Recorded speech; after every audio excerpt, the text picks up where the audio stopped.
About 8 years ago, I was gifted my very first camera, and lucky enough for me, it was a film camera.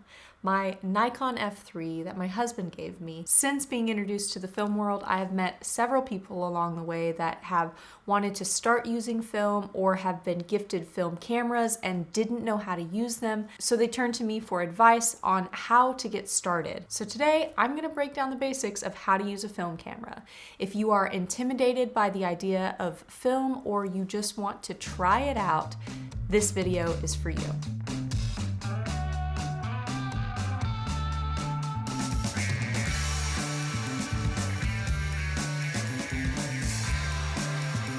To get started using your film camera, you need to know how to load the film into your camera, and you need to know some of the basics of photography in order to have a good foundation. There are going to be trials and errors during this process, and I want to help you get through some of those trials and errors a little bit easier so that the whole process doesn't seem as intimidating. First, let's start with loading film into your camera. I'm going to show you how to do this with a 35mm camera. This first part of the film is your leader. It's the part of the film that film companies know you're going to expose to light, so they give you a little bit of extra film to go ahead and do that without exposing any of the frames that you'll be taking pictures on. I'm gonna load film into this Leica. You can see they put a diagram on here. Part of what I love about this Leica so much is that loading film is super easy. You take the film, you insert it, and you pull this leader across the back until it goes between these prongs, and then you slide it in. The film is going to lay across the back of the camera, and it has these sprockets that are holding on to the sprocket holes. For this camera, I will put the bottom plate on, and then I'm essentially ready to take pictures. For other film cameras, like my Nikon F3, slip the film into the left side of the camera, drag the film leader across onto that take-up spool, and then there will be a little wheel down here that you rotate a few times, 2 to 3 times, until a little bit of tension is put on this film leader. Once the tension has been put on the film leader, you can close the back of the camera, and then you are ready to take pictures. Before we cover some of the fundamentals for photography, I want to make sure that you understand what the different parts of the camera are. So I'm going to cover those quickly, and then we'll go into a little more detail later in the video. We're going to start on the top of the camera. Most cameras are going to have everything that you see on the top of this camera. This is going to be our shutter release. It's going to be the button that you press in order to take a photo. This right here is going to be your frame counter. It's going to tell you how many pictures you've taken. Depending on how many frames you get per roll, this is going to be something you refer to figure out how close you are to the end of your roll. This here is your shutter speed dial. I have my on-off switch right here, so that I can turn the camera off when I'm not using it. It helps save the battery. Over on this side, you have your exposure compensation dial. It's going to have a baseline of 0, which means that you are properly exposed, and then -1, -2, +1, +2. You have your rewind arm for when you are rewinding your film. This pops up here, and you rotate it in the direction that this arrow is pointing. This little tab right here with the other arrow is the way that you open the back of the camera. For this camera, you will push this in the direction of the arrow, and then this whole column will pop up, and you pull it, and it pops the back open. This dial right here is going to be for your ISO. This is your index window. Not every camera has it. And then you have your viewfinder, the part of the camera you look through when you're focusing your image. We're going to switch to the front of the camera. The button here on the side of the camera is your lens release button. This allows you to remove the lens from the camera unless you have a fixed lens camera. Your aperture is going to be on the top of your lens for film cameras. You're going to have a dot on the top that tells you which aperture you're at. You'll rotate your aperture to change it. This is separate from your focus ring. Your focus ring does not click when you move it. There are a few parts on the bottom of the camera that you also need to know about. This film release button right here, it depresses down when you're getting ready to rewind your film, your battery, and then your 1/4-inch tripod mount. Now that we've covered the different parts of the camera, we need to cover the fundamentals of photography: your aperture, shutter speed, and ISO. These three things are going to ensure that when you take a picture, it comes out the way you want it to come out. Let's start with aperture. I have a video on this. If you're interested, it's going to give you a lot more in-depth detail about aperture. You can find that here. I also have one on shutter speed. You can find that here as well. In this video, we're going to talk about what aperture is and where it is on your camera, because you do want to make sure that you have some foundation of basics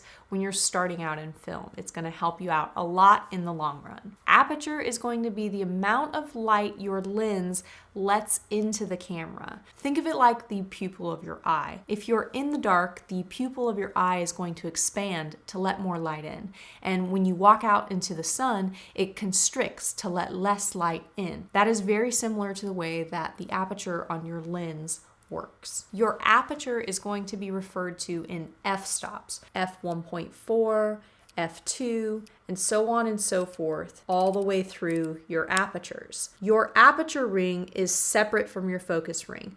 So if you are focusing your picture and you notice that it's clicking as you're focusing it, doing one of those, you're not adjusting the focus ring, you're adjusting your aperture. So make sure that it's got a nice fluid movement, because you don't know what you don't know. Shutter speed is going to be the amount of time your camera is exposed to light. Your shutter speed is going to be 1 second, half second, 30th of a second, 60th of a second, and so on. This B you see here is bulb, which means that the camera is going to open up the shutter until I tell it to close it. 1/15th of a second versus 1/1000th of a second. 1/15th of a second is going to stay open a lot longer than 1/1000th of a second. The larger the number on the bottom of your fraction, the faster the shutter is going to open and close. You need to know this because if you're taking pictures handheld and you don't have a tripod, you should not be shooting anything lower than 1/60th of a second. If you do that, it's going to introduce motion blur to your images, and unless you want that, you should not shoot below 1/60th of a second. Shutter speeds are also going to be different with different cameras. Not every camera has the same shutter speed range. Next, we need to talk about ISO. ISO is typically how sensitive your camera is to light. With film cameras, it's going to be how sensitive your film is to light. You'll see a bold number on your film canister as well as the box that you purchase it on when you are looking to buy film, so that you know what the ISO is. It says it on the box. You cannot mistake what the ISO on the film is because it is in bold letters and it says it everywhere. I do have a video on the basics of film, so that if you need to know more about grain or latitude or the different types of film stocks, you can find all of that up here. The reason I started with aperture, shutter speed, and ISO, because those three things are directly correlated to the way your picture turns out. If your aperture is too wide open and your shutter speed is too slow, you're going to end up with an image that comes out way too bright. Because for film cameras, when you have a box of film in your camera, you set the ISO to whatever the box speed is and you leave it there. So you're not changing your ISO. You will set your camera to whatever the ISO of your film is on the camera, and you will leave it at that ISO until you're done shooting your film. This looks a little different on different cameras. That is your ISO. This is different from your shutter speed because it usually goes up in increments. So you start with 100 and then it's 200, 400, 800, and so on. It's going to be really important for you to make sure that you know what your ISO is when you're shooting whatever your subject is, so that you can adjust your aperture and shutter speed to make sure that your image is going to come out properly exposed. For some cameras, such as my Nikon F3, there's an index window back here that allows you to take the tab from the film that you're shooting and insert it into the back so that you don't forget what film stock is in your camera. I strongly advise you to write down what film stock you are shooting, because if you're like me, your camera is going to end up sitting on a shelf with film in it, and you're not going to remember what you have in there. My system is I will put the tab for the color film in here, and if I'm in a hurry and I switch to black and white, I just flip it over. But it is a good habit to get into, writing down what film stock is in your camera so that you don't forget. While we're talking about ISO, let's go ahead and talk about exposure. When you are taking an image, you want to make sure that you are exposing the image or exposing the film properly, which is why you need to understand your aperture, your shutter speed, and your ISO. If you do not expose the film to the correct amount of light, you'll end up with an image that is too bright or an image that is too dark, and it will show up when you get your film back or when you get your scans back. You will either have an image that is entirely too dark and you can't see anything in the image, or you'll have what is referred to as a thin image. So the detail in the image is almost not there. Some cameras do have exposure compensation dials, and that will look like this here, these numbers you see on the side. It has a baseline of 0, and then you see it says +1, +2, -1, -2. Not every camera is going to have that, but when you are trying to bracket an image, understanding what the proper exposure is supposed to be will allow you to bracket properly. If you don't know what bracketing is, don't worry. You don't need to know it in order to start taking photos, but it is something I want to explain so you understand what those exposure compensation dials on the camera are for. The other parts of your camera you're going to need to know, and this is going to be a little different for each camera. You have a shutter button here. That shutter button is what allows you to take your picture, this one here. When you depress it, it takes a picture. And then you will rack the film by using this advance lever to advance the film across the back of the camera to get ready to take your next photo. Unless you have a fixed lens camera, you're going to have this button or something similar to this right here that allows you to release the lens from the camera. If you depress that button, you can take the lens off. Be careful when you are shooting to not have your hand near that button. Depending on how you hold the camera, you could accidentally hit that and it could release your lens. On the top of your shutter button, you'll notice that there is a little thread on the inside of the shutter button here. It will be on most shutter buttons for 35mm cameras. Yeah, on the inside of this shutter button, there are threads so that you can use a shutter cable release without having a ton of movement by touching the camera, because believe it or not, depressing that shutter button can cause the camera to move and it can cause your image to be shaky. So having a shutter cable release is super helpful if you're taking images that have a slow shutter speed on a tripod, or if you're taking self-portraits. You just depress that shutter release and it pushes the shutter button down for you. I don't love using shutter release cables because it's kind of hit or miss on whether or not you get a good one. So I tend to use my Mamiya that has a timer on it when I'm taking self-portraits or I'm doing something like long exposures. And you'll know if you have a timer because it's this little timer button. It's kind of hard to miss. On the top of some cameras, you will also have this hot shoe connection right here. Not every camera is going to have that. My Nikon F3 does not. The next thing you need to understand is how to take the film out of the camera. When you're done taking photos, your shutter button will not depress anymore. So if you go to take a picture and it won't let you push down, it's because you are out of film, most likely, unless there's another issue. If you're around 36, it means that you're done with that roll of film and you need to go ahead and rewind it. So you can no longer advance this lever. You can't depress the shutter button. You're going to release the film, which is this silver button on the bottom right here. You'll push that in and it's going to release the film to allow you to rewind it. Most film cameras are going to have a lever on the left-hand side of the camera opposite to the shutter button to rewind the film.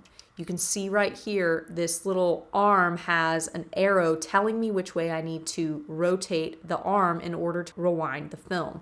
So I would rotate it this way, and when I do that, it's going to put the film back into that metal canister so that it's protected when I open the back of the camera. If you don't depress this button on the bottom of the camera before you start rewinding, it's probably going to break your film. So if you start to do that and there's a lot of tension on that arm when you're rewinding, press the button again to make sure that it's released the film from the other side of the camera so that you don't break your film. For a camera like my Leica, there's a switch right here that I will rotate to the R, and once I do that, I'm ready to rotate it in the direction that the arrow is telling me until I no longer feel any tension on this arm. If you are rewinding your film and you accidentally let go, or you let go thinking it's done and it spins back really quickly, that means that all of the film is not back in the canister, and you need to just continue to rotate that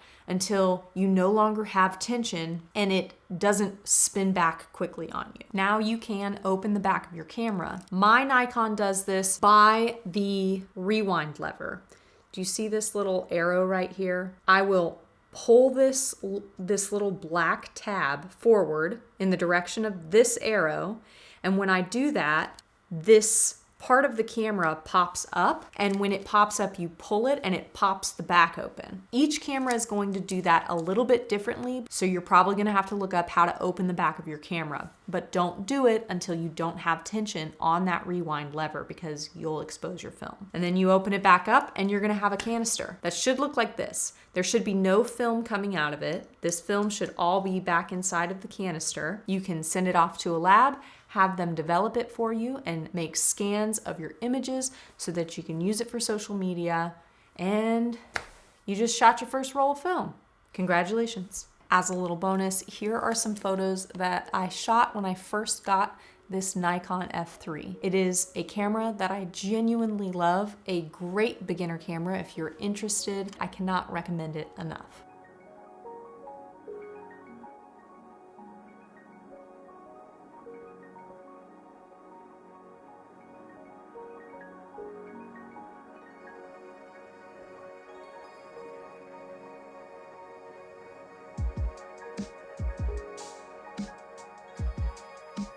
That's it for today's video. I hope you learned something, and I hope that you don't feel so intimidated to start shooting film, or it's something that you feel is a little bit easier to tackle now. If you do start shooting film, please let me know down in the comments. I would love to hear your story. I'll make sure I link everything I used today down in the description so you have access to it if you are interested, as well as a link to my website for some photos that I have for sale if you're interested in that. My name is Tilly Scholl. Thank you so much for watching, and I'll catch you on the next one.